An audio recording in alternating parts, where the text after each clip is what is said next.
बहुत लोगों ने मेरे पास रिक्वेस्ट की कि एग्ज़ाम डे पे उस प्रेशर को कैसे हैंडल करना है या क्वेश्चंस को कैसे अप्रोच करना है। बहुत सारे रैंडम क्वेश्चंस आ जाते हैं या ऐसा कुछ आ जाता है जो आपने पढ़ा नहीं होता है, तो थोड़ा पैनिक करने लगते हो। तो वो सिचुएशंस को कैसे हैंडल करना है, तो let's talk about this. Let me first show you, look, this was my score right, 254। अगर उसको ब्रेकअप करे तो मैंने पेपर वन में 50 में से 42 सही किए थे। अब इसके पहली बात करते हैं। अब देखो यार, कॉम्प्रिहेंशन, डाटा इंटरप्रिटेशन और मैथ्स, ये तो लगभग 15 क्वेश्चंस, ये आपकी प्रैक्टिस के ऊपर है। मैंने मैथ्स के ऊपर थोड़ा काम मतलब मेरा अच्छा था, तो ये 15 क्वेश्चंस तो ठीक है, चलो हर कोई मतलब जिसका भी ये अच्छा होगा, ये 15 क्वेश्चंस वो कर लेगा, ठीक है। इसके बाद हार्डली 10 क्वेश्चंस और ऐसे होंगे जो आपने सीधा कहीं से भी आपने किसी भी मटेरियल को रेफर किया हो, सीधा वहां से आ जाएंगे। तो लगभग 25 क्वेश्चंस आपके यहाँ से हो जाते हैं। तो बाकी 25 क्वेश्चंस सबको ऐसे आते हैं जो नहीं पढ़ा हुआ होता है, ठीक है। तो इसलिए आप क्या करोगे, आप, वो डिपेंड करता है कि वो क्वेश्चन किसको कौन से नंबर पे आए। तो फिर क्या करने लगते हो आप लोग, पैनिक करने लगते हो कि यार ये तो नहीं पढ़ा था। तो यार देखो, अब इसको कैसे करें। तो लगभग 10 क्वेश्चंस ऐसे और होंगे जो आपने पढ़े नहीं है लेकिन आप इजीली कर लोगे। जैसे कम्युनिकेशन के ऊपर आते हैं, टीचिंग एप्टीट्यूड पे क्वेश्चंस कुछ कुछ ऐसे आते हैं, रिसर्च इथिक्स के ऊपर जो क्वेश्चंस आपको आते हैं, प्लेजरिज्म वगैरह ये सब। तो ये क्वेश्चंस ऐसे हैं कि ठीक है आपने पढ़ा नहीं है, लेकिन कॉमन सेंस से क्वेश्चन पढ़ने के बाद आप अंदाज़ा लगा सकते हो कि हाँ इसका आंसर भाई ये है। वो ऐसे बहुत सारे क्वेश्चंस वहीं पे हो जाते हैं आपके, ठीक है। एनवायरनमेंट के कुछ कुछ इजी क्वेश्चंस आते हैं। हायर एजुकेशन रिलेटेड कुछ कुछ, मतलब मैं फैक्चुअल क्वेश्चंस की बात नहीं कर रहा, जो कुछ थोड़ा बहुत वेग स्टेटमेंट्स दिए हुए होते हैं। तो और 10 क्वेश्चंस आपके यहीं से हो जाते हैं, राइट। तो ये 15 क्वेश्चन जिनका मैथ्स कॉम्प्रिहेंशन डाटा इंटरप्रिटेशन अच्छा है, ये डन है। 10 क्वेश्चन जो आपकी पढ़ाई आपने की है, जो भी रिसोर्सेज आपने अच्छा मटेरियल रेफर किया है, कुछ बुक्स पढ़े वहीं से हो जाएंगे। और 10 क्वेश्चंस ऐसे प्रेजेंस ऑफ माइंड अच्छे से क्वेश्चंस पढ़े, तो और 10 क्वेश्चंस आप लगभग कर लोगे। तो ठीक है, तो यहाँ पे लगभग आपके 35 क्वेश्चंस हो जाते हैं। लेकिन क्या ये इनफ है?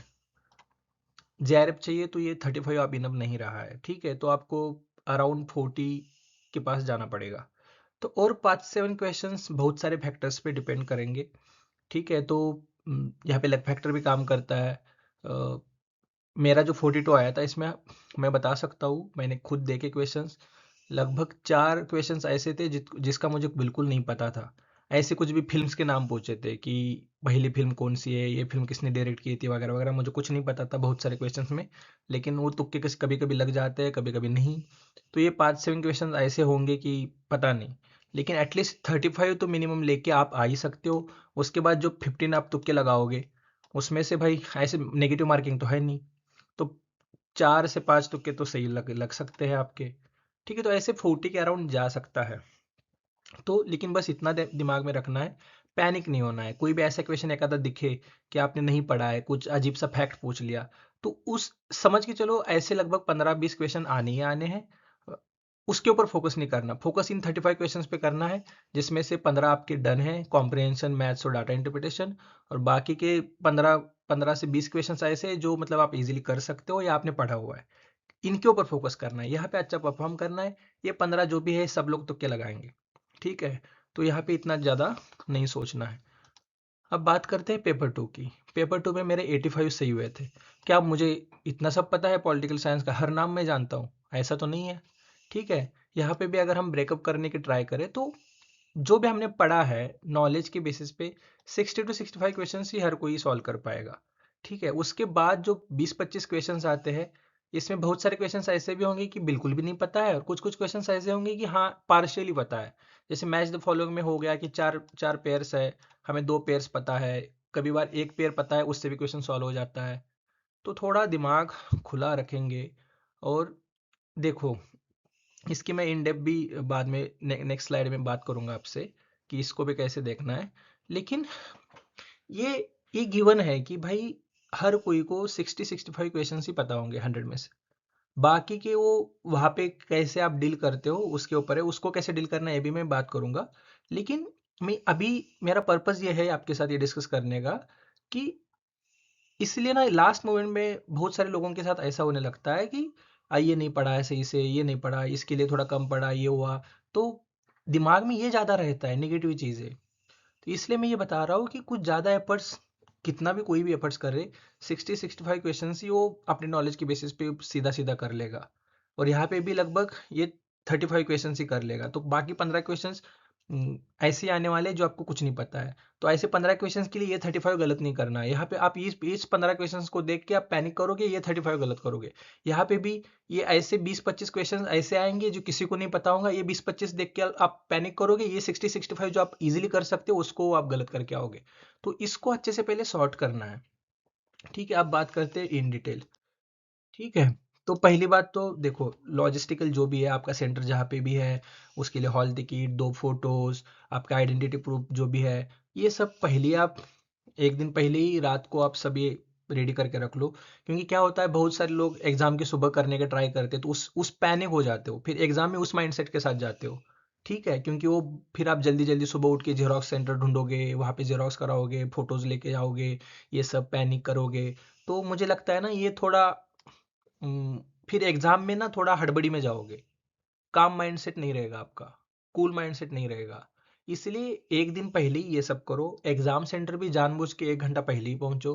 क्योंकि फिर क्या होता है ना, जैसे टाइम क्लोज आ रहा होता है, अगर आपको लेट हो रहा है, ट्रैफिक में फंस गए, कुछ हो गया, तो फिर आपका माइंड एकदम, यार पहुंच पाऊंगा कि नहीं पहुंच पाऊंगा, इस सब पैनिक के मोड में ना वो फिर उसी माइंड के साथ आप जाओगे एग्जाम में। इसलिए 1 घंटा पहले पहुंचो, कुछ दिक्कत नहीं है।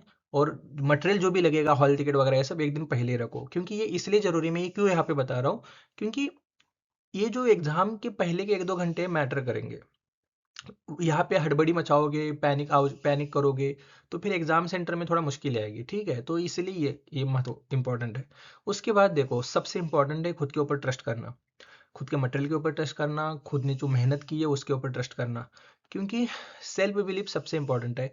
अब आप पॉलिटिकल साइंस या किसी भी सब्जेक्ट का आप एग्जाम दे रहे हो, तो लगभग 5 साल से तो आप ये सब्जेक्ट पढ़ ही रहे हो, ग्रेजुएशन के 3 साल, उसके बाद मास्टर्स के लगभग 2 साल।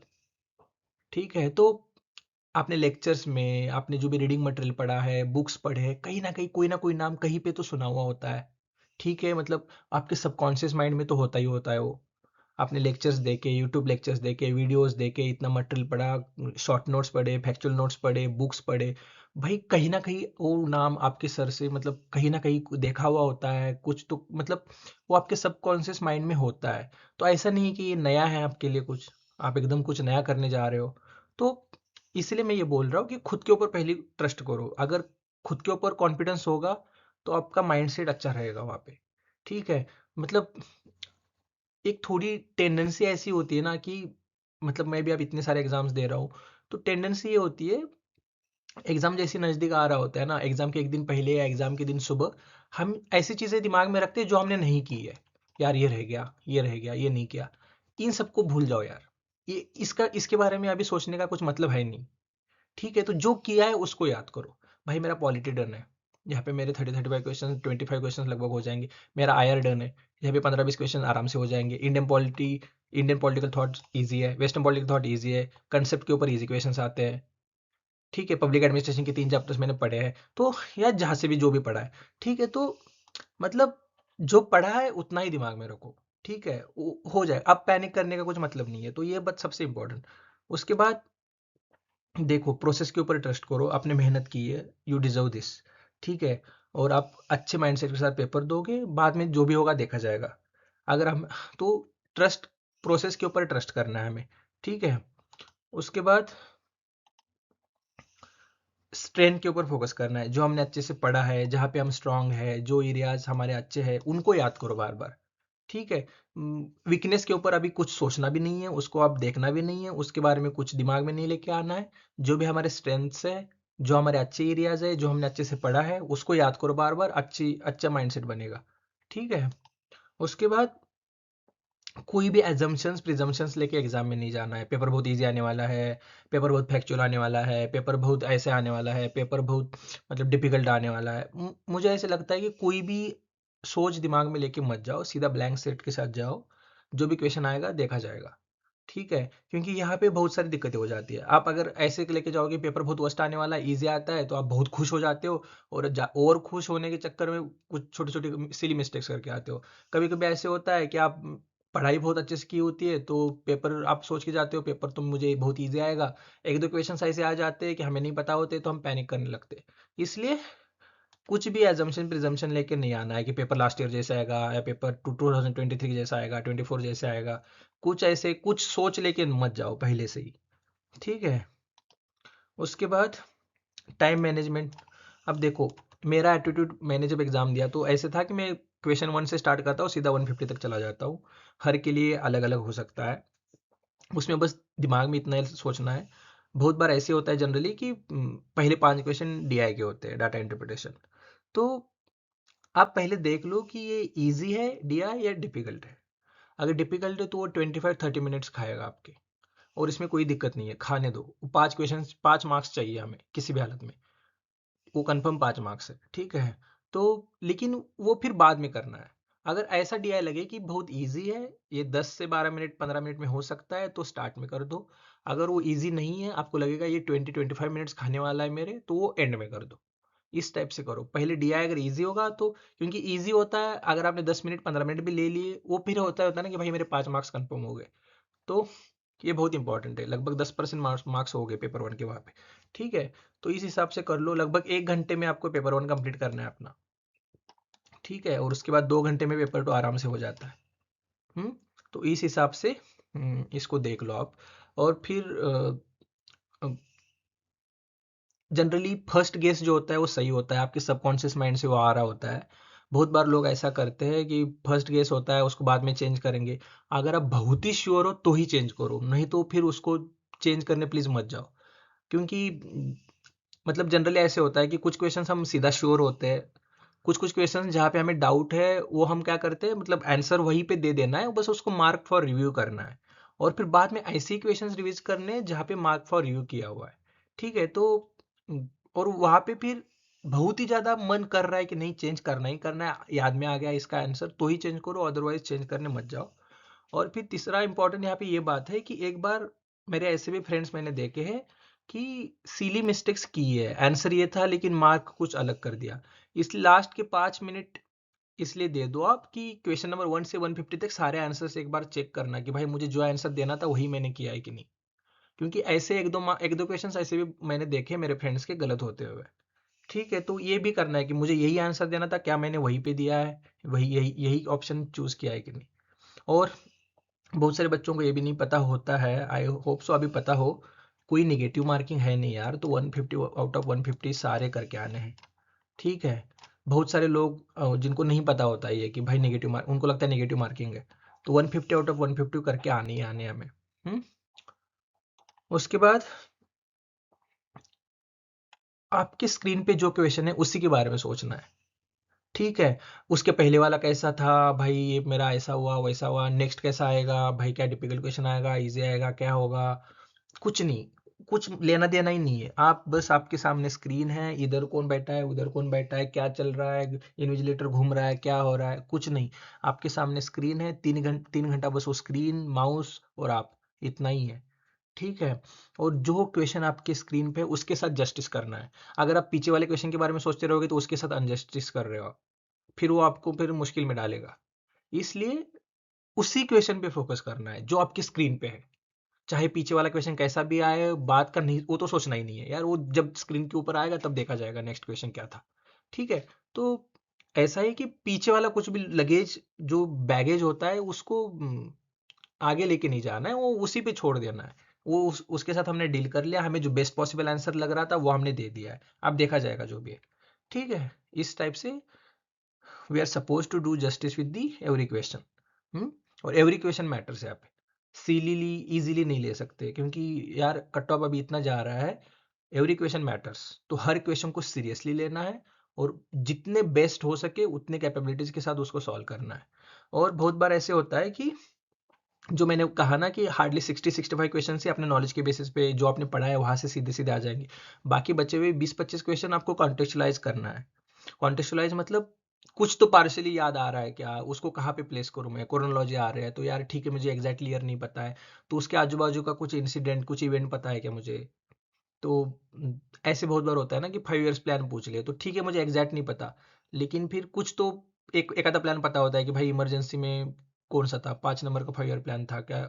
तो फिर हाँ ऐसे कुछ, या कोई प्रेसिडेंट पूछ लिया तो भाई मुझे इतना पता होता है कि हाँ सिख राइट्स चल रहे थे तब ज्ञानी जैल सिंह प्रेसिडेंट थे। तो कुछ ऐसे कुछ कहीं से कहीं कॉन्टेक्स्ट में कहाँ पे फिट किया जा सकता है, क्या कोल्ड वॉर के टाइम का कुछ इवेंट पूछ रहे हैं, यूट्यूब में यूट्यूब का इवेंट है या कुछ कुछ ऐसा कुछ पूछ रहे हैं, तो कहाँ पे कुछ कैसे प्लेस करे उसको। बर्लिन वॉल का फॉल आउट, तो भाई ठीक है, तो हाँ ये कब हुआ, कोल्ड वॉर के एंड में हुआ, तो हाँ 1990 के आसपास कोल्ड वॉर एंड हुआ है, तो ये बर्लिन वॉल फॉल का 1989 के अराउंड कुछ हो सकता है। मतलब ऐसे थोड़ा बहुत उसको, बहुत सारे ईयर्स हमें नहीं पता होंगे, बहुत सारे बुक्स हमें नहीं पता होंगे, कौन सा ऑथर का बुक क्रोनोलॉजी पूछा है, तो एटलीस्ट हमें ये तो पता होता है कि जॉन रॉल्स भाई अभी सबसे लेटेस्ट वाला एक है, उसके अभी अमर्त्य सेन का तो अभी से चल रहा है, या ऐसे कि ये सबसे पहले था, मिल आया, फिर मिल के बाद ये आया, फिर ये, तो थोड़ा बहुत क्रोनोलॉजी पता होती है, उस हिसाब से लिखना है। अब नॉजिक है, तो नॉजिक ने रॉल्स को रिस्पॉन्स एज अ रिस्पॉन्स लिखा है, तो उसका बुक बाद में आएगा, रॉल्स का पहले आएगा थ्योरी ऑफ जस्टिस। तो ऐसे मतलब थोड़ा बहुत क्या करना है कि क्वेश्चंस को अगर पता है नहीं है ना, मोस्टली क्रोनोलॉजी के क्वेश्चंस में बता रहा हूँ मैं, उसको कॉन्टेक्स्ट में प्लेस करो, कुछ आजू बाजू के इवेंट्स के बारे में सोचो, या थियोरेटिकल क्वेश्चन कुछ पूछ लिए, तो हमें पता है कि ये थिंकर रियलिस्ट है, तो ये फिर हमें अगर हमें पता भी नहीं है कि ये उसका ही कोट है या उसका ही आर्ग्यूमेंट है क्या, तो एज अ रियलिस्ट वो क्या सोच सकता है, या ये थिंकर यूटोपियन है, या ये थिंकर सोशलिस्ट है, या ये थिंकर मार्क्सिस्ट है, तो एज अ मार्क्सिस्ट वो क्या सोचेगा स्टेट के बारे में। तो ऐसे अगर सीधा सीधा भी नहीं पता है ना, तो उसको ऐसे कॉन्टेक्चुअलाइज करो, कुछ तो पता होगा आपको कि मतलब तो इस हिसाब से क्या वो थिंकर इस ट्रेडिशन को बिलोंग करता है, तो ये भाई पोस्ट स्ट्रक्चरलिस्ट है तो ये कैसे बोलेगा, ठीक है, या ये पोस्ट कॉलोनियल थिंकर है तो ये कैसे बोलेगा। तो इस टाइप से उसको फिर कॉन्टेक्चुअलाइज करना है उस क्वेश्चंस को।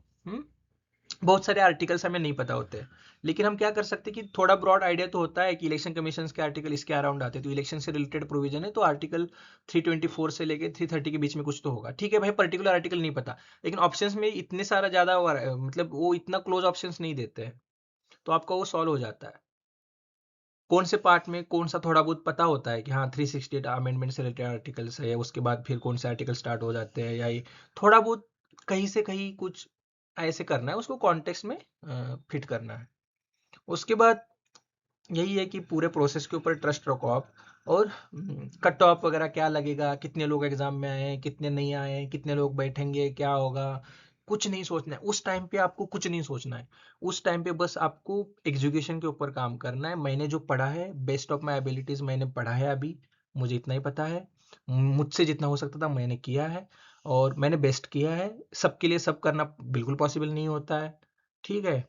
मैं ये सच बता रहा हूँ, मेरा ये जो 254 स्कोर आया था, मैंने बस 2 दिन के रिवीजन पे स्कोर आया है मेरा, और मैं बहुत ही मिनिमलिस्टिक अप्रोच से जाता हूँ। मैंने जो भी आपके यूट्यूब पे वीडियोस डाले थे वो वही 5-6 वीडियोस के पीपीटीज में रिवाइज करके गया था, थोड़ा बहुत एंड्रयू का ग्लोबल पॉलिटिक्स और एम लक्ष्मीकांत का पॉलिटी, ये 2 बुक्स मैंने अच्छे से पढ़े थे, थोड़ा बहुत ऊपर ऊपर से सारे बुक्स देखे थे अच्छे से।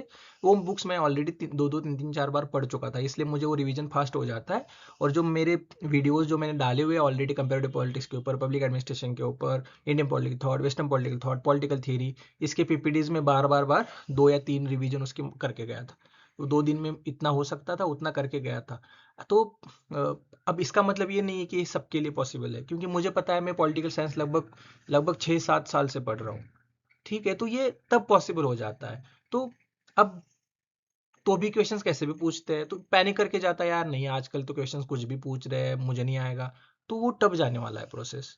इसलिए ऐसे कुछ नहीं सोचना है, आप बिल्कुल खुद के ऊपर ट्रस्ट रखो, प्रोसेस के ऊपर ट्रस्ट रखो, आप अच्छा परफॉर्म करोगे, ठीक है।